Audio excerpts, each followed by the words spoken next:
성탄절입니다.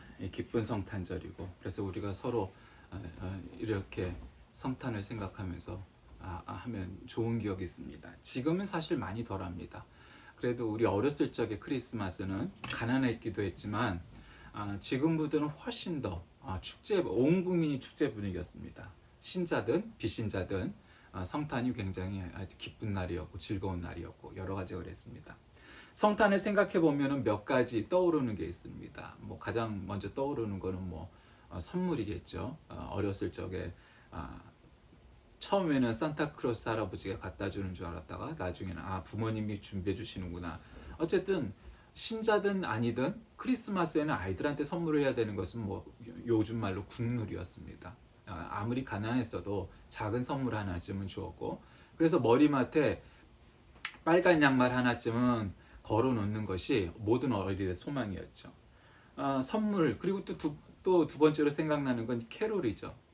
참 지금은 물론 이제 그게 공해라든가 남에게 피해라든가 등등의 기타 이유로 길거리에서 음악 소리가 들리지 않았지만, 옛날에는 평상시에도 그 당시에 유행하는 음악이 리어카에서 레코드점에서 울려 퍼져 나왔었죠. 그래서 길거리를 다니다가 많이 듣는 노래가 음악에 별 관심이 없어도 요즘은 저 노래가 히트한 노래인가 보다 여길 수 있었고, 당연히 12월부터는 어느 곳에서나 캐롤이 흘러나왔죠. 음악을 들을 수 있고 틀 수 있는 데서는 다 캐롤을 틀었습니다. 그리고 또 모든 연예인들, 가수나 배우나 코미디언이나 할 것 없이 다 캐롤성 음반을 내기도 했었습니다. 어쨌든 캐롤을 이렇게 많이 들을 수 있었던 때가 그때였습니다. 그리고 세 번째로는 카드입니다. 요즘은 크리스마스 카드, 생일 카드 이런 걸 잘 보내지 않는 시대가 되어버렸습니다. 이메일로 보내고 문자로 보내고 이렇게 돼버렸으니까 말이죠. 그럴 때 참 크리스마스 카드는 저에겐 특별한 요소였습니다. 왜냐, 아버지가 크리스마스 카드를 혹은 생일 카드를 만드셔서 생산하는 생산자였기 때문이죠. 그러니까 다른 아이들이 참 부러워했습니다. 다른 아이들은 한 장, 두 장, 정말 사기도 쉽지 않은 액수의 그런 크리스마스 카드를 난 아이들한테 그냥 뭉태기로 종류별로 줄 수가 있었기 때문이죠. 아이들이 굉장히 좋아했었습니다. 크리스마스 카드, 이것도 지금은 사라져버린 그 성탄의 문화가 된 것 같습니다. 요즘은 어떤가? 저는 이제 나이가 먹었으니까 선물을 기대한다든가 이런 거는 아니지만, 그래도 크리스마스쯤 돼서 한 가지, 두 가지, 몇 가지 이제 그런 하는 일들이 있습니다. 예를 들면 구세군 자선 냄비에는 그래도 꼭 지나가다가 한 번쯤은 돈을 넣어보려고 하고, 또 하나는 크리스마스 트리를 집안에다가는 잘 안 만들어도 바깥에서 멋있는 거 하나만 이렇게 보게 되면은 꼭 그거를 사진을 찍어 두려고 합니다. 작년이었나 재작년이었나는 영등포에 있던 타임스퀘어 광장에 있던 멋진 크리스마스 트리 성탄목을 찍기도 했습니다. 또 올해 스타필드 가서 사진을 찍으려고 하다가 사진을 안 찍고 왔습니다. 이유가 뭐였냐면, 그 멋있는 스타필드니까 얼마나 멋있게 트리를 장식했겠어요. 근데 그 크리스마스 트리에 약간 문제가 있었습니다. 뭐가 문제였냐? 물론 신학적으로, 성경적으로 그 성탄목에는 사과를 달아야 되고 뭐를 달아야 되고 그런 문제가 아닙니다. 저는 그렇게까지 고루하지는 않습니다. 거기에 있는 문구가 문제였습니다. 거기에는 뭐라고 써 있었냐면 해피 홀리데이라고 써 있었습니다. 그래서 저는 사진을 찍지 않았습니다. 어떤 분들은 그게 뭔 차이야, 홀리데이도 지금은 주말, 휴일, 쉬는 날, 노는 날이지만 그 영어를 가만 보면 홀리 플러스 데이예요. 그러니까 원래 일요일이 노는 날이 빨간 날, 우리말로 빨간 날이니까 일요일이 홀리데이인 건 원래 거룩한 날이라는 뜻에서 출발을 해요, 홀리데이가. 근데 이제 지금은 거룩한 날이라는 의미는 사실 없어지고 노는 날, 휴일 이런 날이 돼버렸죠, 홀리데이라는 게. 영어로는 할러데이 이렇게 발음을 하겠지만 어쨌든 홀리데이의 근원은 그랬습니다. 그래서 지금 홀리데이는 휴가, 쉬는 날, 노는 날이 되어버렸죠. 그런데 특히 오바마가, 다른 정책에는 마음에 드는 게 있었지만 오바마는 이제 민주당 쪽이고 좀 진보적인 그런 색깔을 지닌 대통령이었으니까 항상 크리스마스에 어떻게 인사를 했냐면 메리 크리스마스 하지 않고 해피 홀리데이 했습니다. 그리고 또 진보적인 그런 인사들이나 이런 사람들, 평등을 주장하는 사람들 입장에서는 해피 홀리데이라고 하는 것이 마치 마땅하고 옳은 일인 것처럼 그렇게 말합니다. 그렇지 않습니다. 저는 다른 모든 면에서 어떤 사람도 어떤 이유로 차별받거나 그렇게 평등하게 여김을 받지 않는 것을 극구 막는 사람입니다. 어떤 조건이라도 그래서는 안 됩니다. 그러나 성탄절은 예수님이 우리에게 오신 날을 기념하는 날입니다. 그건 예수를 믿든 믿지 않든 관계없이 예수님의 생일이 성탄절입니다. 성탄절이 그런 뜻이고 크리스마스라는 말이 그런 뜻이고 결국 모든 나라들 예수를 믿든 믿지 않든 성탄절이 예수님 생일인 거는 다 아는 사실이고 그래서 당연히 메리 크리스마스라고 부르는 것이 온당한 처사이지 메리 크리스마스라는 기독교적인 색채를 없애버리고 중립적인 용어인 해피 홀리데이 즐거운 행복한 휴가가 되세요 이렇게 표현하는 것은 결코 마땅하고 옳은 일이 아니기 때문입니다. 여러분 이 작은 차이가 어떤 사람들은 그냥 그런가 보다 아이 뭘 그것까지 이렇게 얘기하지만 어떤 사람이 어떤 이유로 차별받거나 그것이 종교건 혹은 장애건 혹은 다른 어떤 이유에서건 차별받는 것은 저는 극구 만류합니다. 성경은 어떤 사람도 차별받게 만들지 않으셨습니다. 그 당시에 권세 있고 배우고 아주 엘리트인 그런 믿음 좋은 사람들의 입장에서는 당연히 차별하는 것이 마땅하다고 여겼던 구약 성경에서 지정한 사람들이 몇몇 있죠. 예를 들면 한센병, 소위 문둥병자라 성경에 기록돼. 그런 사람을 차별하는 것은 마땅한 일이었습니다. 그러나 예수님은 그조차도 거부하셨죠. 그러니 지금 우리가 이 시대에 거부하고 저 사람은 비난받을 수 있어 혹은 저 사람 차별받아도 돼 라고 암암리에 생각하는 우리의 마음속에 있는 어떤 것도 예수님은 이 시대에 오셨다면 다 없애버리셨을 겁니다. 그러나 메리 크리스마스라고 인사하는 것과 해피 홀리데이라고 말하는 것은 단순히 중립적인 태도, 정치적인 종교적인 중립을 지키기 위해서 하는 해피 홀리데이라고 말한다는 것은 온당치 않습니다. 사실 그것은 그릇된 일입니다. 4월 초파일에서 4월 초파일에는 영어로 된 특별한 인사는 없죠. 그래서 어떤 우리나라에서는 해피 초파일, 해피 석가데이 이렇게 표현하기도 합니다. 여러분 석가탄신일에 석탄일에 종교가 무엇이든 간에 그 석탄절을 축하하는 것 그거는 당연히 부처님이 오신 날을 기념한 날이니까 그게 마땅한 겁니다. 그 옳고 그름의 문제의 차원하고는 관계없이 내가 기독교 신자여도 불교 신자인 사람에게 그렇게 축하해 줄 수가 있죠. 불교 신자인 사람이 나에게 또 성탄절을 축하해 줄 수도 있는 거죠. 종교가 다를지라도 말이죠. 그게 마땅하고 옳은 일이지. 성탄절이 됐는데 메리 크리스마스라고 인사 못하고 해피 홀리데이라고 해야 된다는 거는 참 어떻게 보면 서글픈 일이고 잘못된 일이라고 할 수 있습니다. 제가 예전에 유튜브에서 어느 저거를 봤는데 유태인들에 대한 이야기였습니다. 기독교인인 유태인이 인터뷰를 합니다. 유태인한테, 유태교 신자인 유태인한테. 그러면서 이사야 53장 읽어봤느냐고 읽게 하면은 대부분의 유태인들이 이 이사야 53장을 읽다가 멈칫하거나 못 읽고 맙니다. 왜냐하면 이 성경에서 가리키는 그가 누군지 사람들은 알기 때문입니다. 그가 찔림은 우리의 허물 때문이요 그가 상함은 우리의 죄악 때문이라. 그가 징계를 받음으로 우리는 평화를 누리고 그가 채찍에 맞음으로 우리는 나음을 받았도다. 여러분 아시다시피 우리 기독교나 유태교나 혹은 이슬람교나 다 구약 성경을 거의 비슷하게 받아들이고 쓰고 있습니다. 그런데 다른 종교들이 나왔다는 것은 뭔가 차이가 문제가 있는 거죠. 분석을 잘못한 거죠. 해석을 잘못한 거죠. 그러니까 유태인들 입장에서는 이 이사야 53장을 잘 읽지 않고 해석하지 않고 넘어갑니다. 왜냐하면 이사야 53장은 구약 성경에서 보기 드문 사실은 복음서에 준하는 그런 복음의 내용이 담아있기 때문이죠. 도대체 지금 읽은 이 그가 찔림은 우리의 허물 때문일 때 그가 누구입니까? 그가 누구입니까 도대체? 그건 예수 그리스도라는 것이 너무도 명확하기 때문입니다. 그러므로 유태인들은 이사야 53장을 그냥 건너뛰고 얼버무리고 누구라고 자기도 알고 남도 알고 다 아는데도 그가 누군지를 잘 이야기하지 않는 것을 보았습니다. 이 장은 이사야 메시아에 관한 예언의 절정입니다. 핵심입니다. 그리고 아주 복음적인 내용입니다. 그리고 메시아가 오실 것이라는 예언의 내용입니다. 그리고서 시간이 훨씬 지나서 몇백 년이 더 지난 다음에야 비로소 예수님이 오셨죠.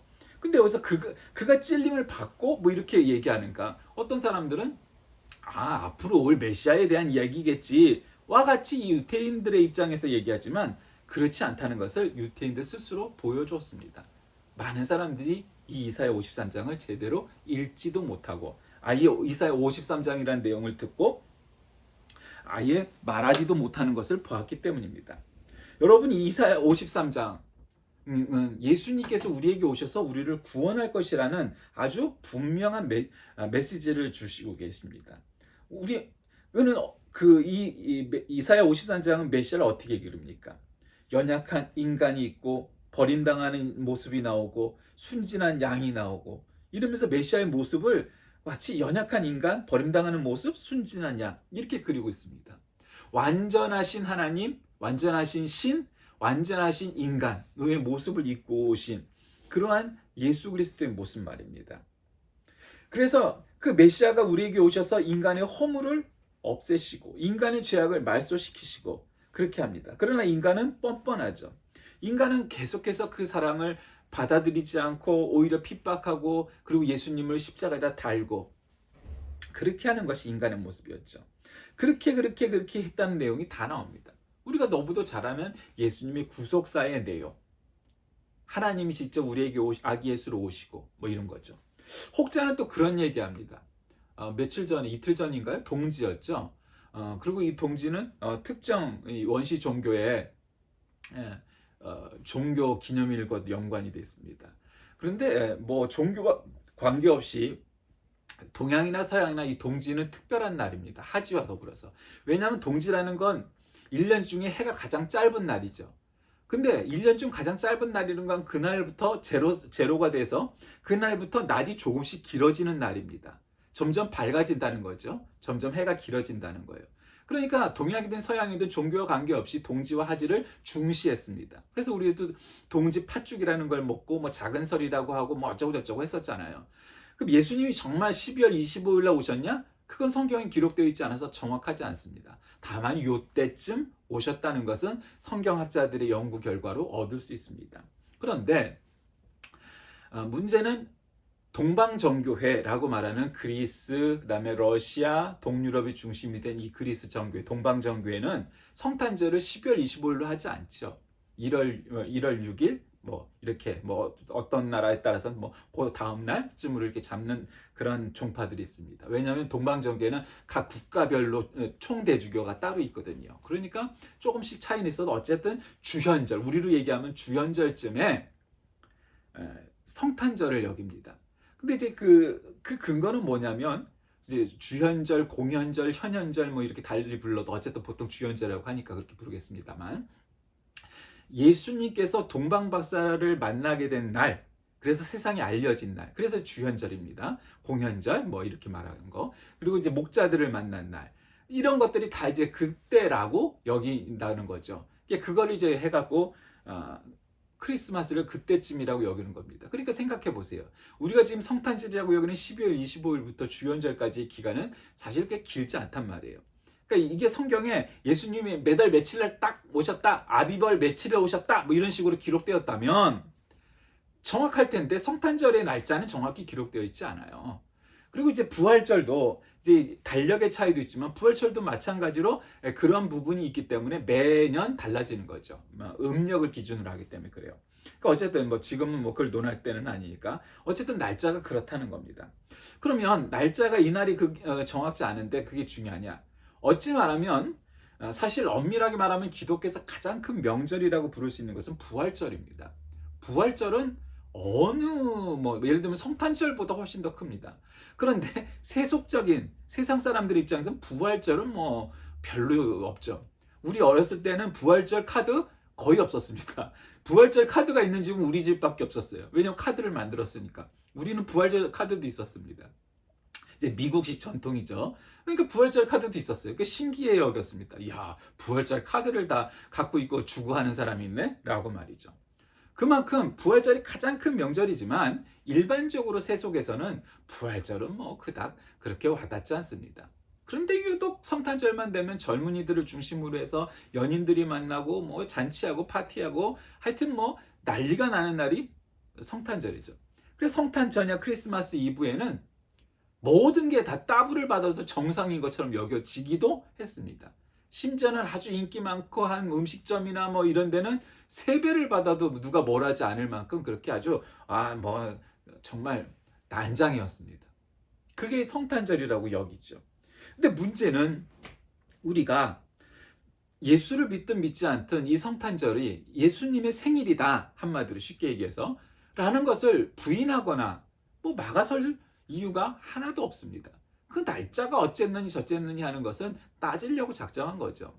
어쨌든 12월 25일을 수천 년 동안, 2000년 동안 그렇게 지키고 있는데 특별히 그 날짜에 대해서 뭐라고 하는 것도 문제가 있고 그건 아닙니다. 이 이사야 53장을 읽지 못하는 유태인들처럼 아니면은 그냥 개인적인 감정으로 기독교에 대해서 교회에 대해서 뭔가 불만을 품고 적대시하고 하는 아주 특정한 적그리스도적인 세력들을 뺀다면 누구나 성탄은 기쁜 날입니다. 예수를 믿지 않아도 성탄절만큼 온 세계, 나라를 넘나들고 종교를 넘나들고 모든 세계에서 성탄절만큼 기쁜 날이 어디 있습니까? 서로 잔치를 하고 말이죠. 물론 이제 브라질을 중심으로 한 카톨릭 국가에서는 사순절이 오기 전에 일주일 동안을 카니발 기간으로 정해서 이제 고기도 못 먹고 술도 못 먹는 기간이 오니 이제 그 아주 그냥 아주 퍼지하게 놀러보자. 그렇게 하는 카니발 기간이 있긴 합니다만 이제 그건 이제 특정 국가 혹은 특정 종교의 나라에서 있는 일이고 온 세계 사람들이 정말 기뻐하는 날은 성탄절이 최고의 날인 것은 그건 사실입니다. 그런데 그 성탄의 의미가 도대체 무엇입니까? 우리가 메리 크리스마스라고 말하는데 이 크리스마스라는 말은 그리스도라는 말과 미사, 예배라는 말의 합성어입니다. 그러니까 예수님한테 예배를 드리는 게 첫 번째여야 되는 게 크리스마스죠. 다 나와 있잖아요, 답이. 그러니까 메리 크리스마스지 해피 홀리데이일 수 없는 거예요. 뭐 메리 크리스마스 앤 해피 뉴 이어 이럴 수는 있겠죠. 뭐 어차피 신년 초까지도 휴가가 연장되고 미국에서는 이 추수감사절과 더불어 이 성탄절에 온 가족이 모여서 칠면조도 먹고 뭐 파티도 하고 하는 기간이기 때문이죠. 근데 우리나라는 좀 문화가 달라져. 가족끼리 모이는 게 아니고 밖으로 나가서 뭐를 해야 되는 날인 것처럼 잘못된 문화를 갖고 있는 거죠. 그것은 전혀 긍정적이거나 원칙에 합당한 일은 아니지만 어쨌든 그렇습니다. 자, 이사야 53장은 우리에게 무엇을 말해줍니까? 예수님이 메시아인 것을 말해주는 거죠. 메리 크리스마스라고 부를 수 있는 첫 번째 이유는 예수님은 메시아이기 때문입니다. 그건 성경에서 부인할래 부인할 수가 없는 사건입니다. 왜 우리가 예수님 메시아라는 사실을 자꾸 부인합니까? 진리를 왜곡하는 거죠. 거짓말하는 거 한마디로. 그러니까 유대교나 이슬람교들은 진실을 왜곡하는 거예요. 예수님께서 메시아라는 것이 같은 구약 성경을 다 쓰고 있으니까 이 이사야 53장을 정확히 읽으면 답은 뻔하게 나오는 겁니다. 결론은 나오는 겁니다. 이사야 53장뿐만 아니라 모든 구약 성경을 다 봐도 그래 신약 성경은 아직 인정하지 못한다 해도 구약 성경만 봐도 이 신약 성경으로 이어진다는 것을 알 수가 있어요.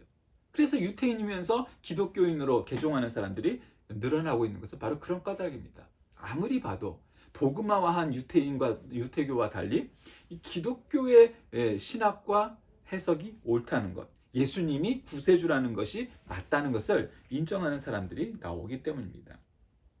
그 고난받는 메시아가 결국 우리에게 구원을 주시죠. 유태인들을 중심으로 해서 많은 사람들이 예수님을 핍박을 합니다. 그리고 십자가에 못 박히죠.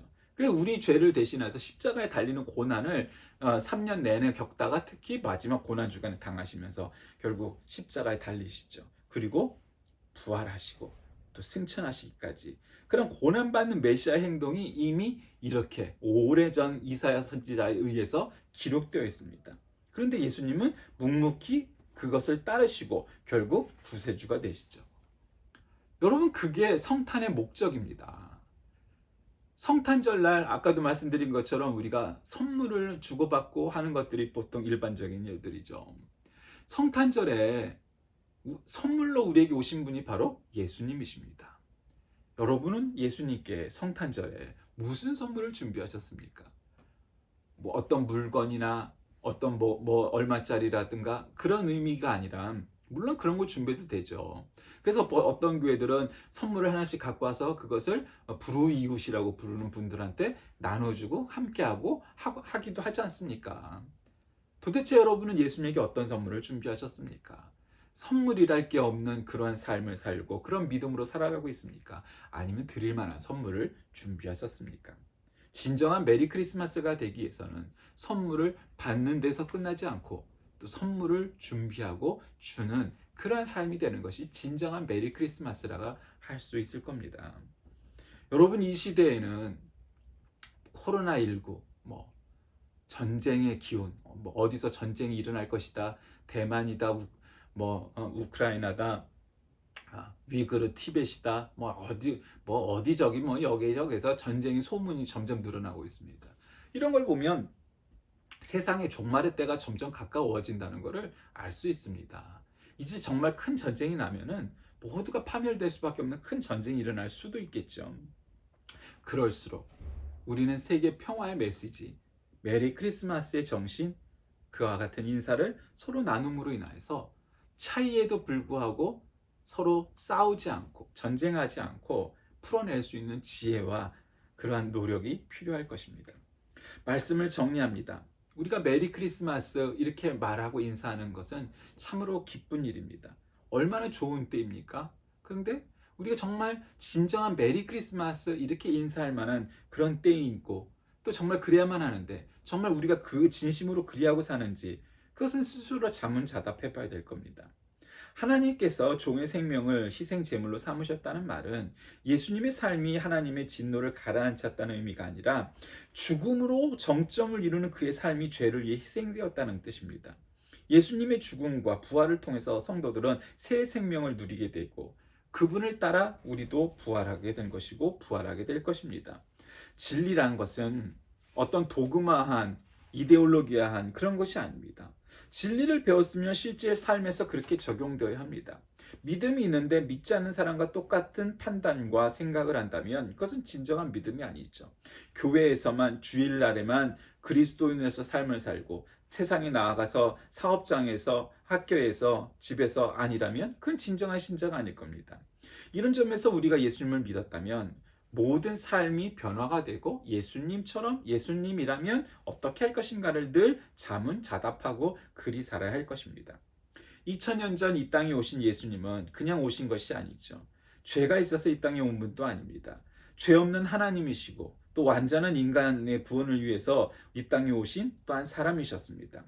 그는 친히 하나님 되심을 포기하고 고난을 자처하고 다른 일반적인 죄인들, 아니 극악무도한 죄인들만이 받는 형벌인 십자가형에 당하는 고통을 당하시고 그러나 그곳에서 승리하시고 부활하시고 또 승천하시기까지 그의 삶을 통하여서 그의 삶과 그의 가르침을 믿는다면 우리는 구원을 받게 되는 것입니다.